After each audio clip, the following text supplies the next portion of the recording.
Hello guys, welcome back to Noob Nerd, and today, as you can see from the title, we'll be doing a discussion and review of Spider-Man Far From Home, the recent MCU film to be released by Marvel Studios and Sony Pictures. Of course, as Spider-Man is still owned by Sony, which is not necessarily a bad thing, not necessarily a good thing, just the circumstance. And yeah, but I'm so happy that Spider-Man's getting love in terms of games, in terms of animation, obviously, and of course in the him just interacting with all these different new characters as he should be, as like in the comics. But of course Spider-Man is my favourite superhero of all time, and one of the reasons for that is that he is his own superhero, and his own movies, his own universe, his own separate entity is always going to be enticing to anyone, no matter how many other superheroes there are. So with that said, I'll be doing a 5 to 10 minute short spoiler-free review, relatively spoiler-free. I'll try my best to just go over quick thoughts to anyone who still hasn't watched this movie. And if you haven't yet and you're still following the MCU, go for it, man. Obviously this is another movie that moves forward the MCU canon, but also the Spider-Man character in cool and new and weird ways that we haven't seen before. So yeah, I'll be doing 5 to 10 minutes of that, and then for most of the video after that I'll be doing a spoiler-fueled discussion. So don't worry guys, I'll warn you to click off the video, but of course come back after you watch the movie if you haven't yet. So yeah, let's just get on with it. Yeah, so what I said about, of course, new and weird different ways of approaching the Spider-Man character. Of course, John Watts is continuing his almost John Hughes high school comedy rom-com kind of flick, but of course extending it, applying it to a bigger circumstance. It's occurred after a bigger circumstance. Of course, Avengers Endgame is the movie that preceded it. And oh, sorry, I forgot to mention, speaking of games, of course the footage you're seeing right now is the PS4 gameplay with the new skins of Far From Home. The first one being, of course, the new Steve Ditko inspired suit, and obviously the stealth suit that you'll be seeing as well. So yeah, that's just cool little footage, just to preoccupy your visual senses as I give you my thoughts via audio. Let me know, guys, if you've watched my other reviews. Hopefully that you check out my other reviews if you haven't yet. I really appreciate if you did. Like, comment, subscribe as always. I really appreciate it. And yeah, let me know if you like the style of me seeing my face, or you actually prefer this style where I give you some related footage, and I just speak over. But of course I'll be putting like pictures to indicate what I'm talking about as well. So yeah, let's just start with Tom Holland and how he progressed with the role. But of course he's playing a Peter Parker high school, not knowing what's going on after Avengers Endgame. Huge circumstances, of course. Tony Stark, who's pretty much acting as the pseudo Uncle Ben. Don't worry, I'll get into that. See my thoughts on that. But yeah, basically his father figure throughout the last movie, Homecoming, which I thought was a great movie, by the way, and I think it's an underrated movie in some parts actually. So yeah, Far From Home, I think, matched that in many respects. Tom Holland is in form again. He's just comfortable in the role. He just eases in the movie. He knows what he's doing. The actor knows what he's doing, I guess. Of course, Peter Parker does not always knows what he's doing, but that's part of his character. And Tom Holland portrays that innocent high school charm. Sometimes he gets himself in a bad situation.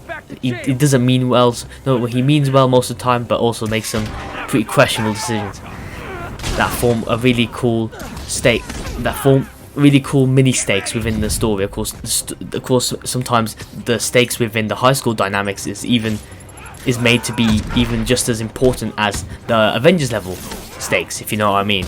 And of course this movie focuses on that heavily. Of course John Watts decides to carry on with that high school motif, but also expand on it for the sequel. Of course, bigger, better as always.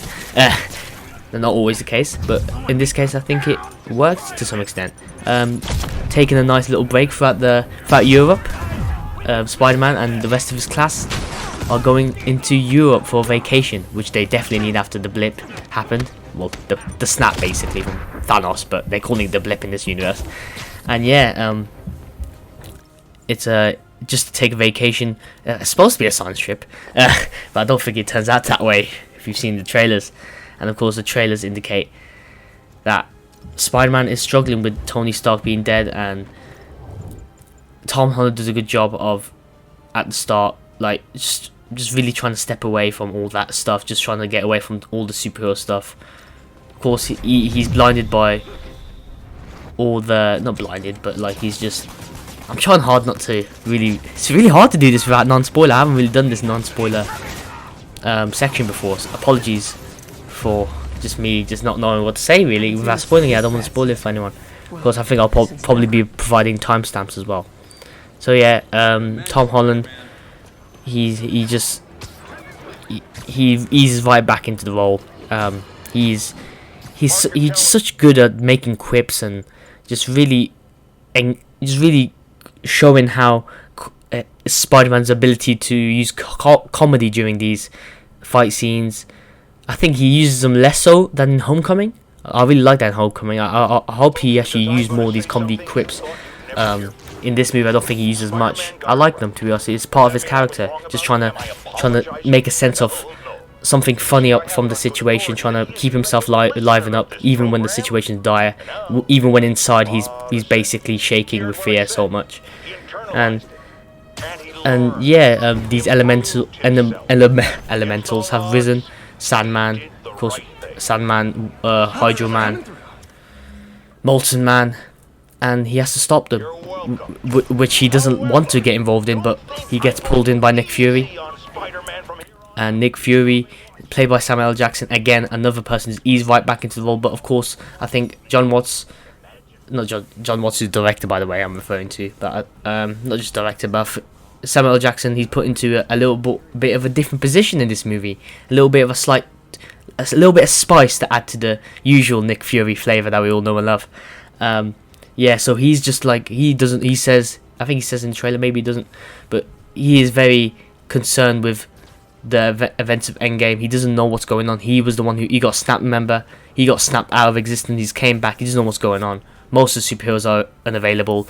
The high school antics, the high school dynamic, the high school perspective is really shown to be really realistic in how they portray such a large-scale event. It's a high school within a superhero world, and the way they react to something like the blip happening and people disintegrating when people coming back, they really handled that well in terms of making it funny for the audience to just get a light-hearted feel after such a emotionally heart-wrenching movie such as Endgame, and just getting you back into the high school swing of things and really giving you what would these kids react to if this actually happened. And of course, there's some nice additions to the cast. Zendaya is basically, Michelle gets an expanded role here, and Zendaya's a great actress. Whenever she's on screen, she feels, even though in Homecoming she didn't have that many scenes, you could tell she really paid attention to the character, and even more so is needed here because Michelle MJ, even though she's maybe not the Mary Jane to many people, I think as a character, as a love interest, as a friend, as a classmate, she's really a cool, different character that you don't usually see in superhero movies. That she's the shy, awkward girl, reserved to speak her actual feelings, trying to be stoic. And over the course of the movie, you get more of her. At the start of the movie, they do it like Homecoming, where you don't really see much of Zendaya. You see much of Peter Parker's perspective, which is little to no contact with her, because Peter Parker's struggling to actually talk to her, and obviously because he has a crush on her, and them two really have good chemistry. But as the movie progresses, Michelle and Peter Parker's relationship really develops, and the chemistry is there, the acting is on point, the reactions to mad situations is also funny in some cases, but also really heart-wrenching. Not heart-wrenching, but really cute to see a cool couple like them to try to develop their feelings for each other. It's really nice to see. It really gives you a great character development to have, because if you're gonna follow Peter Parker throughout all these movies, they're planning to make 6, 7, 8 movies with Spider-Man. You gotta have the development with these characters, and at the start of this movie in particular, they don't rush into the superhero stuff right away, or maybe in a few setup scenes, but for the most part, they just set up the high school dynamics, the what's going on with Peter Parker's mindset, everyone else's mindset. Just them in the plane, just going to all these different locations. That, of course, I live in Europe. I live in the United Kingdom, so of course that was going to always appeal to me. So it's just a new environment for Spider-Man to be in as well. A new country, something you haven't really seen in previous movies before. You've seen that a lot with this new MCU Spider-Man. They don't want to retread old ground from Sam Raimi and, of course, what was his name? Mark Webb's iterations of the character.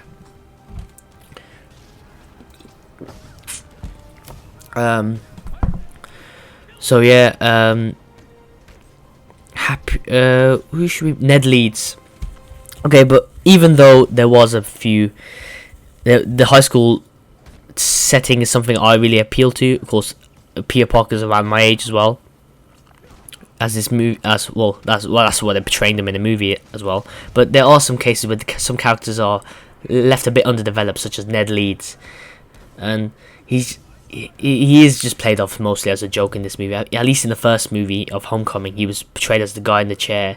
His friendship felt genuine. In this one, he just filmed like more of a caricature. I can't speak. Caricature? Yeah, caricature. That's better. We're just going with Betty Brant just because it's in the comics, and it just felt not. You didn't really learn much about Betty Brant either. Of course, for someone who's gonna play such a large role, hopefully in Daily Bugle in the future or something like that. It just felt a bit just okay, jokes for the sake of jokes, okay, funny romantic scenes, and some of them were funny, but I just hope to see a little bit more from them too. And also, that same applies to Aunt May, portrayed by Mr. I can't speak, Marissa Tomei. Of course, the revelation at the end of Homecoming was she knows who Spider-Man is, and of course you see how she's acting. She's okay with it, I guess, even though at the start she was like, what the hell? At the end of Homecoming, I know there's been a time jump, but they've kind of skipped over that development of how does she react, because Peter was scared that she was going to go mental, and he figured she was going to go mental, and she wouldn't want him to be on the streets fighting crime. But here they've just skipped over that, and they haven't addressed that whatsoever, and May Parker has nothing or little to do here, which is sad to see. And Marissa Tomei is a great actress, and she shouldn't just be resorted again to another romantic couple thing like Betty Brant's having to do as well. But with that, it was cool seeing her like work in like a charity home like they do in the Spider-Man PS4 games. That's my gaming nerd coming out. It is cool. Hopefully they develop that in future movies. Especially, of course, I know most of the movie is a vacation trip, so of course you're not going to see as much May Parker, so that's alright. But her relationship with who's it? Happy Hogan, yeah, from the Iron Man movies. He's actually put in this movie as a conduit for Iron Man's just whole. Of course, obviously, Iron Man Tony Stark would want someone to look after from Stark Industries, and who better than his close friend Happy Hogan to look after, oversee what's going on in Peter Parker's life. And he, in this case, even though he is part of a kind of a, his character is one of the reasons Marissa Tomei's character suffers. Happy Hogan's character in this movie is actually really good. I really liked he had a good mix of funny moments, but also heart-wrenching, cool moments, especially when talking about Tony Stark and the effects he had on him, and how he can apply it, and how he's given advice, and how Tony's life doesn't necessarily have to reflect upon Peter's life, and that teaching Peter about how Tony, I don't want to spoil it obviously, but how his experiences with Tony can of course be told to Peter and like help Peter go through what's going on. And Happy Hogan really acts as a cool little mentor to him. I think I wish there was actually more scenes with Happy Hogan and Peter Parker, because they actually seem to have really cool scenes together. It was really it came from the heart. Jon Favreau is a good actor, good director. His work always comes from the heart, and he really does a good job in portraying just someone who maybe in the first movie of Homecoming wasn't really so keen in acting as sort of a babysitter to Peter Parker, but now he really has just learned to really appreciate Peter Parker and try and nurture him in that way. The same goes to Nick Fury, but Nick Fury does it in a more cold and calculated way, as we love to see, but also in a more funny way. Bitch, you've been to space. Always a funny line.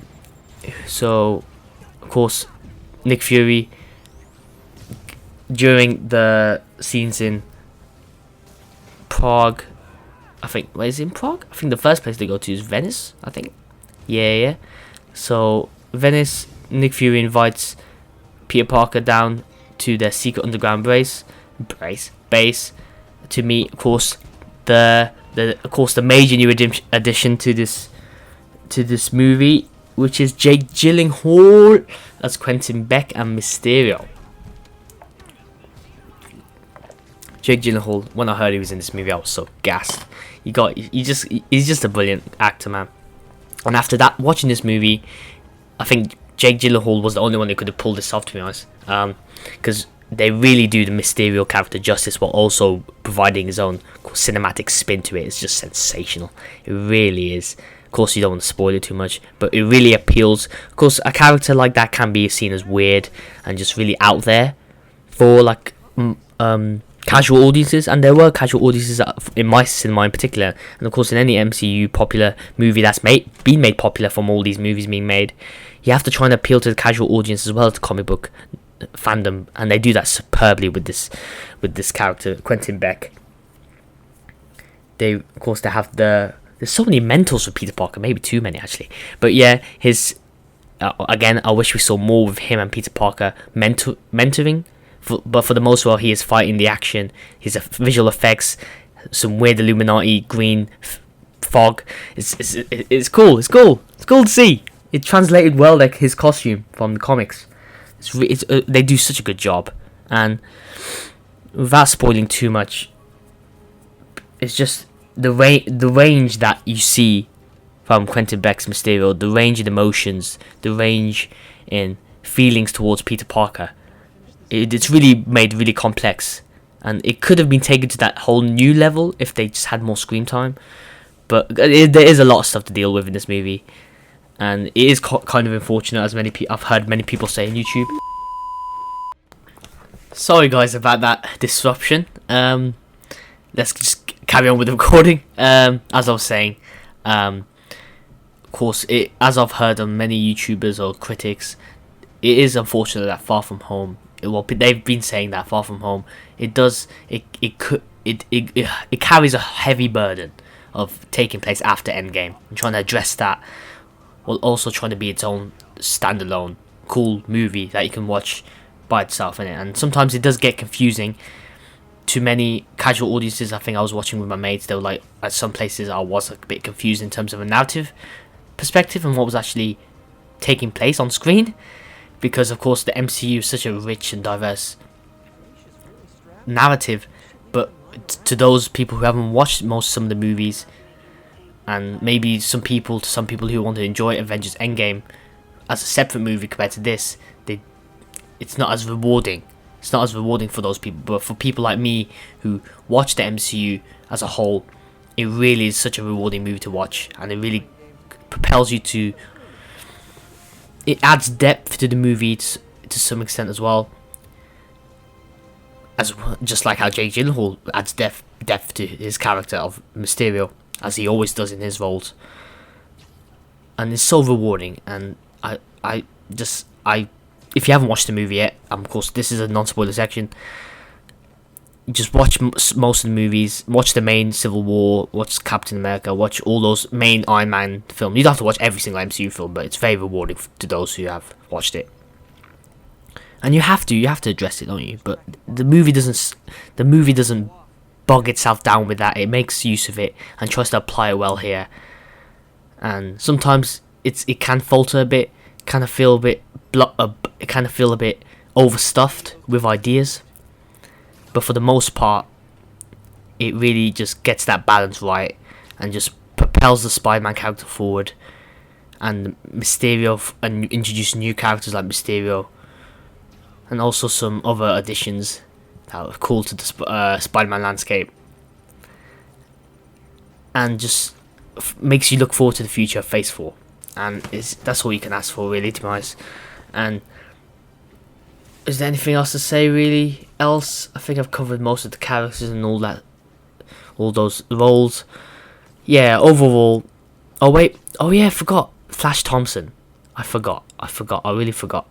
And there's a reason I forgot, because he's severely underused in this movie. I think the small scenes he did get were cool. He likes Spider-Man. That's pretty much it, to be honest. He has his own flash mob on social media or something like that. But not made use of much here. He's actually almost replaced by another character. If you've seen the trailers, it's the new Asian student. Don't want to be stereotypical character. I think it's played Brad Davis is the character's name. What's it called? Yeah, Brad Davis is the new student, played by Remy Hill, as I can see. Remy He, great Asian actor. I keep on saying Asian as if that matters.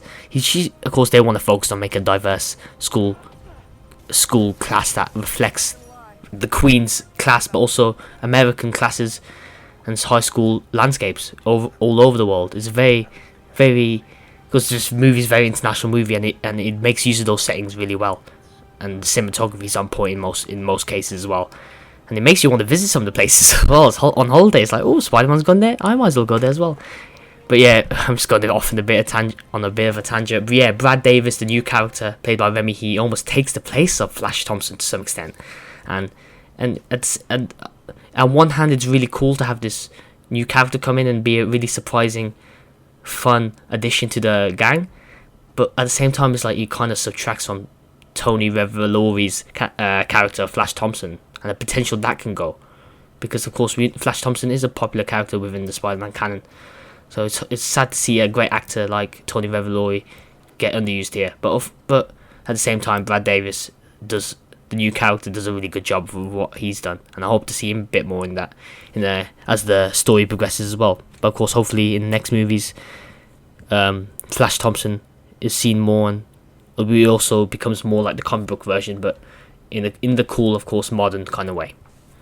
And yeah, it really makes you look forward to the future, this movie as a whole, and makes you excited to see what this movie can bring. And it really did give me some Spider-Man PS4 vibes, but in the sense that it was giving me that magical feeling, especially by the end. Maybe throughout the movie, some people might criticize it by saying it's not my Spider-Man, it's some other Spider-Man who's always has the shadow of Tony Stark above him, and he's not really his own character. But in my opinion, this film is mostly about him stepping out the shadow of Tony Stark, while also recognizing that Tony Stark was always going to be a big important mainstay in his life in this iteration of Peter Parker, and you got to accept that. But again, it doesn't bog itself down with that. Tony Stark is recognized, he's given the respect he deserves, but at the same time, Peter Parker is allowed to have that freedom, both in the movie but also in the story level, to really have his own character development and really make his own mistakes, but also make his own triumphs as well, without spoiling too much. So yeah, overall the movie, though in some cases some characters are underused that you'd like to see more of, overall the mainstays of Peter, well, the main big focuses of this movie being Jake Gyllenhaal, Samuel L. Jackson, Tom Holland, all are in top form here, including Happy Hogan, surprisingly, as well as also the new addition of Brad Davis within this whole high school dynamic, which I continue to love, while also loving how the whole premise of the movie was really well done. It really boils down to, if the premise of the movie doesn't work for you, Spider-Man moving to random countries and getting caught between two lifestyles, of course, trying to get the love of trying to ask the girl on a date, versus trying to be international Spider-Man in a way. And if that doesn't work for you, then the whole movie kind of falls apart. But I think for most people would agree with me in saying that it really does work, and it really works well within this world, while also giving a chance for more cinematic spectacle at the same time. It's really cool to see it's really enjoyable movie, a fun thrill ride to see with your friends.